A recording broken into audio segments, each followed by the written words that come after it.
السلام عليكم يا شباب، كما وعدتكم انه بجيب لكم فيديو الجواز اليمني وهو يندعس ويتحرق في العاصمه عدن، واليوم جبت لكم الفيديو. فمن كان يعتقد ان الجواز هو شرفه فاقول لك انه شرفك اندعس، ومن كان يعتقد ان الجواز هو وطنه فاقول لك انه وطنك انحرق في العاصمه عدن، ومن كان يعتقد ان النساء هي شرف فشرفك لحد اليوم يناديك ويستغيث فيك وانت جالس مبعرر لي بالفيسبوك. ومن كان يعتقد ان الوطن هي الارض فما زالت محتله بروح حررها بلا بعررها حقك زايده. واشتبكم الان يا شباب تستمتعوا والدقائق اليوم كانت تنشوي، وتنسوش نحن نعمل المشاركه وخلوا هناك الناس يتكبدوا. الآن نقول لكم هذا كان جواز دولة الجنوب يثبت بأننا كنا دولة معترف بها في العالم، وقد دخلنا معاهم بوحدة، وبعد هذه الوحدة بالأصح جاءنا هذا الجواز اللعين والذي يريد أن يغير هويتنا. نحن نقول للأمم المتحدة ولدول الخليج بأننا نحرقه مثل جواز اليمن أو جواز الوحدة سنحرقه مثله ونخرجهم من حياتنا مثلما قاتلناهم وأخرجناهم من أرضنا أرض الجنوب. وبإذن الله سوف يصدر جواز جديد بإذن الله عند استقلال دولة الجنوب باسم الجنوب العربي، نحرقه جواز الجنوب وسنرجع جواز الجنوب بإذن الله. والآن نحرقه. ركزتم ان القراعة أغلى من قيمة الجواز. شوف شفتم كيف حرق سريع على طول عرق. أحرقوا أبوه. سيب تمام. ايش قلتوا لي تشتوا؟ مندي ولا كبسة؟ ولا دقائق مشوين خليهم. بلادي بلادي بلادي الجنوب وجمهورية عاصمتها عدن. بلادي بلادي بلادي الجنوب وجمهورية عاصمتها عدن. بلادي ركزت حرقوا لنا اجين ما فيش بيشبونه عدن.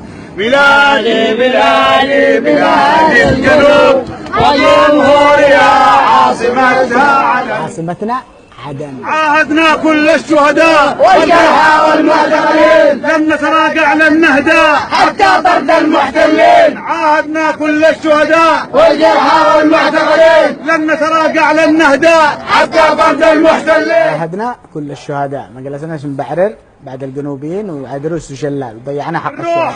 والدم نفديك يا جنوب بالروح والدم نفديك يا جنوب بالروح والدم نفديك يا جنوب. نفديك يا وطن الجنوب. شوفوا ما خرجناش عشان بشر عفاش ولا الحوثي، خرجنا عشان وطن. خلوا انا عصا ولا حاجه. مش صغير روحوا يشي يحرقونا مره ثانيه. دعسوا كمان. نهاية الاحتلال. الآن دور الدعس دعس فوق. نهاية الاحتلال. نهاية الاحتلال. فكه خليه يفتح. هذا الجواز انتهى. جواز القتل. جواز القتل انتهى. هذا جواز القتل انتهى. هذا الجواز جواز انتهى. جواز أولاد الأحمر علي محسن. جواز القتلة. جواز القتلة. نصي حرقوا باقيته. حرقوا هذا حرقوا باقيته. جواز الاحتلال. وبيجي الشرارة فوق. ما بيحرقوا لنا مرة ثانية. ولع منتهي. الجواز الاحتلال هذا جواز الاحتلال. هذا جواز الاحتلال اليمني. جواز القتل الذي أراد به علي عبد الله صالح وعلي محسن الأحمر وعيال الأحمر وقبائلهم القتلة الفقرة، أرادوا تحت اسم هذا الجواز أن يغيروا هويتنا وأن يضطهدونا ويقتلونا وينهبوا ثروتنا. فهيهات لكم لن تنالوا الجنوب بعد ذلك. تبا لكم يا إصلاح، يا حزب الإصلاح الملعون الفاقر، وعلى رأسهم الزنداني واليدومي والديلمي الذي أفتى بتكفيرنا. نقول لكم باسم الدين تقتلونا، وباسم الدين تنهبوا ثروات الجنوب، وباسم الدين تريدوا أن تستعبدونا. فهيهات لكم بعد هذا اليوم بإذن الله. الجنوب سيعلن استقلاله عما قريب بإذن الله. حدكم تشتوا حق العلم ولا خلاص كفاية؟ ما هي حق العلم؟ انزله ولا عادوا اخليكم يوم؟